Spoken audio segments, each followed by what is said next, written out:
Hello दोस्तों, देखिए बेटा आज हम बात करेंगे त्रिकोणमिति पर। ठीक है, हमारा चैप्टर आज है त्रिकोणमिति का परिचय। देखिए लिखा हुआ है त्रिकोणमिति का परिचय, यानी lesson number 8 NCERT class 10th का मैथ लेसन नंबर 8 पढ़ाया जाएगा, त्रिकोणमिति का परिचय। बेटा ये हाई स्कूल वालों के लिए एक अहम टॉपिक माना जाता है, क्योंकि ये पहली बार पढ़ने जा रहे हैं। ये अभी तक इससे रूबरू नहीं हुए हैं कभी, क्योंकि बेटा पहले 9th में था, अब वहाँ से हटा दिया गया है तो सीधा हाई स्कूल में रखा गया है, इसलिए बच्चों को थोड़ा दिक्कत आती है। इसलिए इसको थोड़ा विशेष ध्यान देकर आप लोग पढ़ाई कीजिए और थोड़ा ध्यान समझिए। ठीक है, क्योंकि आप लोग पहली बार इस टॉपिक से रूबरू होने जा रहे हो, तो ध्यान दो। यहाँ पर लिखा क्या है, पहले देखिए पाठ का नाम देख लेते हैं। लिखा है त्रिकोणमिति का परिचय, यानी इंट्रोडक्शन ऑफ ट्रिग्नोमेट्री। अंग्रेजी क्या होती है इसकी, ट्रिग्नोमेट्री। ठीक, जो बड़ा इसकी खोज जो की थी वैज्ञानिक का जो नाम है वो जे.एफ. हर्बर्ट। इन्होंने 1890 में इसका खोज किया था। इसके बारे में थोड़ा बहुत बताया था। इसके बारे में बताया था कौन, जे.एफ. हर्बर्ट ने इसके बारे में, किसके, त्रिकोणमिति के बारे में कब बताया था, 1890 में बताया गया था। इसकी कुछ हिस्ट्री देख लेते हैं। देखो बेटा यहाँ पर लिखा है त्रिकोणमिति यानी ट्रिग्नोमेट्री क्या होती है।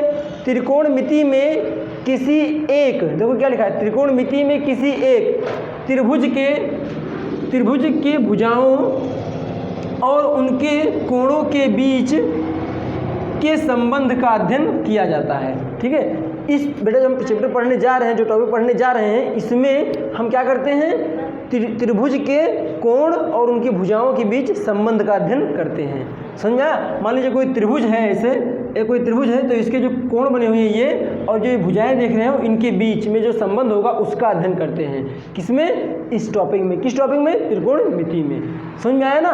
त्रिकोणमिति में हम क्या करते हैं, त्रिभुज के कोणों और उनकी भुजाओं के बीच का संबंध का अध्ययन करते हैं कि इनके कोण में और उनकी भुजा में क्या संबंध है। ठीक है, जैसे मान लीजिए देखो बेटा जब आधार कार्ड बनाने आते हैं तो क्या करते हैं, तुम्हारा और तुम्हारे पिता का के संबंध का अध्ययन करते हैं, है ना, कि तुम्हारे फादर का और उसके क्या संबंध है। या आप बैंक में खाता खोलने जाते हो, है ना, तो वहाँ पर क्या होता है, कहेंगे भैया कोई गवाही दे दो, है ना। होता क्या है, गवाही से लेते हैं कि मान लो कहीं आपकी कोई दुर्घटना हो जाए तो जो पैसा है वो उस व्यक्ति को दे सकें जो गवाही लगा होता है। ठीक है, इसीलिए से उसको इसलिए रखा जाता है कि उसमें दिखाया जाता है कि आपका इनसे क्या संबंध है। समझ में आया। तो बेटा हम क्या करते हैं, इसमें भी कोण के और उसकी भुजा का संबंध दिखाते हैं। समझ में आ गया ना, तो इसे कहते हैं त्रिकोणमिति।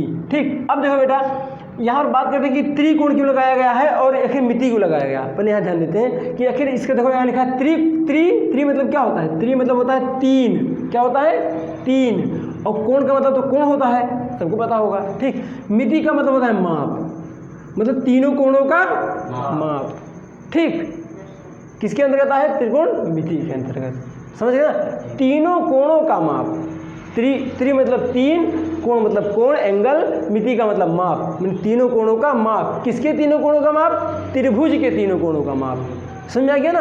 ठीक है, तो हम जिसमें त्रिभुज के तीनों कोणों का माप करते हैं, उसकी भुजाओं का माप करते हैं, उसे हम त्रिकोणमिति कहते हैं। ठीक, यहाँ ध्यान दो। फिर क्या है, इसकी हिस्ट्री के बारे में बात करें थोड़ा सा, तो लिखा है त्रिकोणमिति शब्द, बड़ा थोड़ा हिस्ट्री इसकी ऐतिहासिक है। त्रिकोणमिति शब्द त्रिकोण, यहाँ देख रहे हो, त्रिकोण प्लस मिति, त्रिकोण प्लस मिति से मिलकर बना है।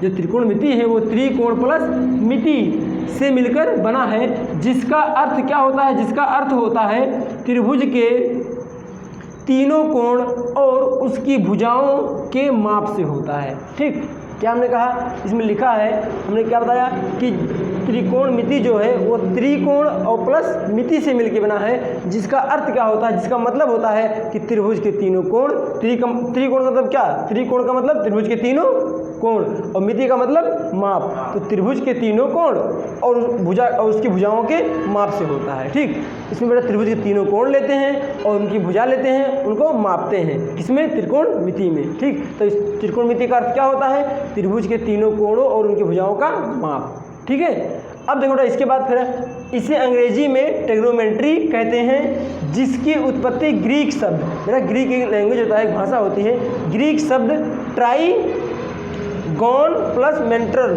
से हुई है। ट्राइगोन प्लस मेंटर से हुई है। ट्राई का मतलब बेटा, ट्राई का मतलब देखो लिखा है, जिसका अर्थ त्रिभुज के तीनों भुजाओं और माप से होता है। ट्राई का मतलब होता है तीनों, ट्राई को केमिस्ट्री में आपको पढ़ाएंगे जब IUPAC नाम वो बताया जाता है, एक को एथ, दूसरे को एक को मेथ, दूसरे को एथ, तीसरे को ट्राई, फिर ब्यूट, ठीक है, इस तरह कहते हैं। तो इसको क्या बोलते हैं?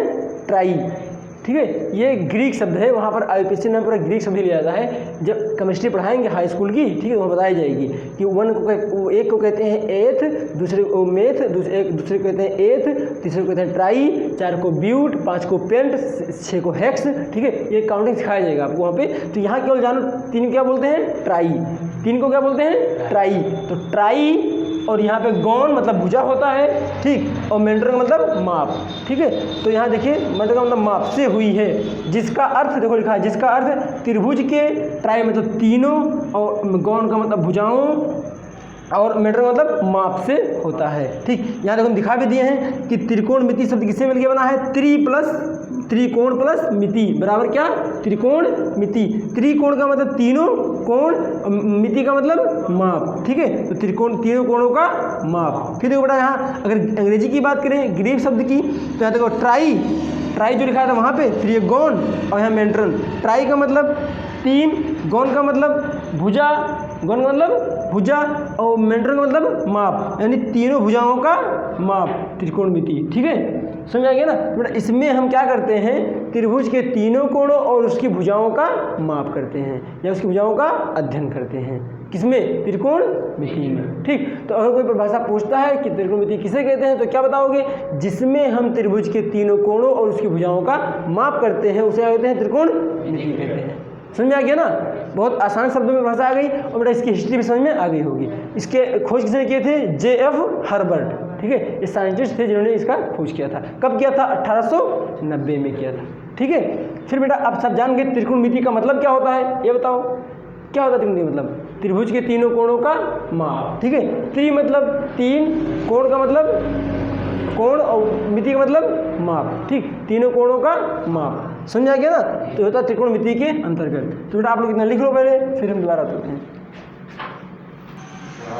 देखिए बेटा अब बात करते हैं परिभाषा की, इसकी परिभाषा होती क्या है। देखिए यहाँ पर लिखा हुआ है परिभाषा कि जिसमें त्रिभुज के तीनों कोणों और उसके भुजाओं का अध्ययन करते हैं या अध्ययन किया जाता है, उसे त्रिकोणमिति कहते हैं। आप परिभाषा कोई पूछेगा तो आपको यही बता देना होगा, ठीक है। कोई मान लो पूछा परिभाषा कि त्रिकोणमिति किसे कहते हैं, तो कहना कि जिसमें त्रिभुज के तीनों कोणों और उसकी भुजाओं का अध्ययन करते हैं, उसे हम त्रिकोणमिति कहते हैं, ठीक।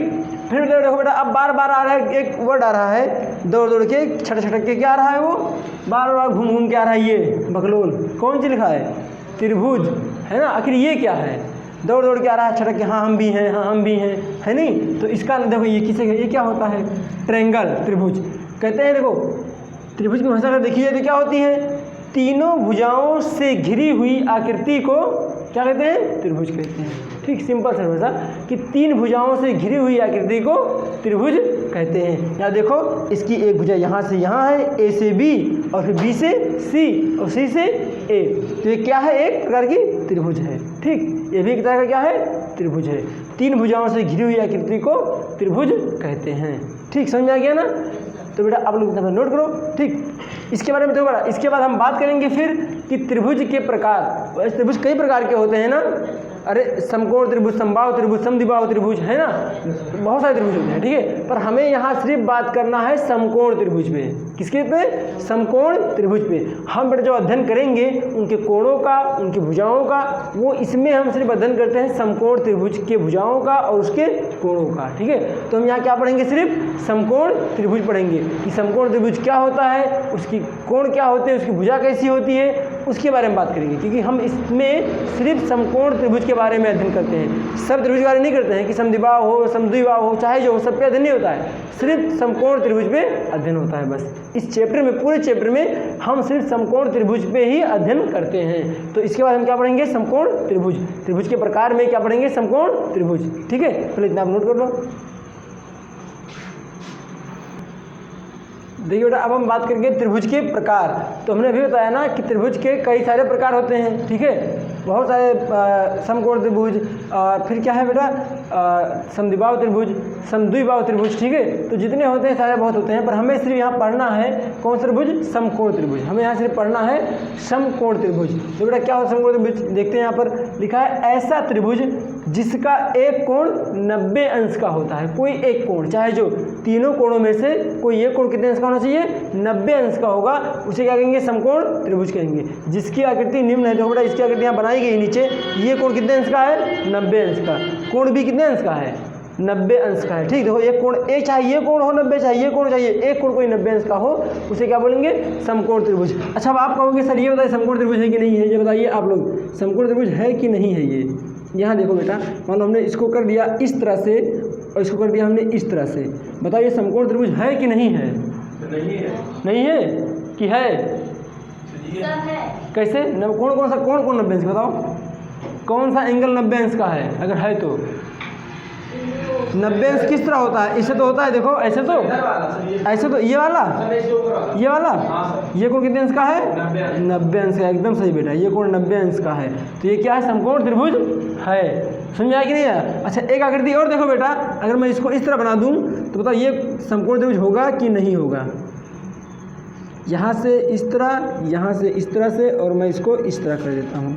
अब बताओ ये समकोण त्रिभुज है कि नहीं है। कौन सा, मैं यहाँ नाम देता हूँ, यहाँ ए बी सी, कौन सा कोण 90 अंश का है, मतलब कोण ए कि कोण बी, कोण ए कितने अंश का है, 90 अंश का है। यहाँ भी लिख दें ए बी सी, यहाँ कौन सा कोण 90 अंश का है, सी, यहाँ पर बी। समझ आ गया ना। तो ये तीनों क्या हैं, समकोण त्रिभुज हैं। आकृति चाहे जैसी बना दी जाए, सिर्फ हमको ये देखना होता है कि कौन सा कोण 90 अंश का है। इसमें तो कोई है 90 अंश का कि नहीं है। अगर बेटा मैं इसकी आकृति इस तरह दे देता हूँ, इस तरह दे देता हूँ, ध्यान दो, इसकी आकृति में अगर इस तरह दे दूँ, एक सेकंड, ये बताओ बेटा, अब बताओ ये समकोण त्रिभुज है, नहीं है, ये नहीं है ना कि है, क्योंकि इसका कोई भी कोण 90 अंश का नहीं है, ठीक है, इसलिए समकोण त्रिभुज नहीं है। तो हम जो बात करेंगे इस चैप्टर में सिर्फ और सिर्फ समकोण त्रिभुज में बात करेंगे, ठीक है। तो हम लोग जानते हैं समकोण त्रिभुज, देख लो यहाँ पर, समझ में आ गया ना, ठीक। तो बेटा आप लोग आकृति ड्रा कर लो और कंफ्यूज मत होना, चाहे जैसा बना दी जाए, आकृति चाहे जैसे बना दी जाए, आपको सिर्फ देखना क्या होता है कि हमारा कौन सा कोण, इसमें देखो कोई कोण 90 अंश का है कि